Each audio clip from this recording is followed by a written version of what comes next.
जय जगन्नाथ सांग मैंने गोटे बर्तमान लिभो गाड़ी आसिक आम पाखे पहुँची जोटा कि गाड़ी यही मसे भितर कम होता कि गाड़ी बहुत भाइब्रेट होता जो लो आरपीएम भी रुहे कि स्पीड रे जाए गाड़ी पूरा दोहलुला जहाद्वारा सब नट बोर्ड प्रायतः इंजिन क्लच साइड हो कि मैग्नेट साइड लॉक कटू ये समस्या ये गाड़ी में आग को देखा जाई था किंतु से भाई आनिक आमको देखले आम जस्ट मीटर आमर जो माइक्रोमीटर रे पकई देखा देखु केते पाखक आणु केते बंका अच्छे ये आमको भाई 5 माइक्रोन पर्यंत आमको छाड़े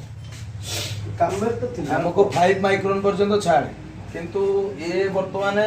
50 माइक्रोन एभव ये प्ले अच्छी आम या बर्तमान 0-0 करवा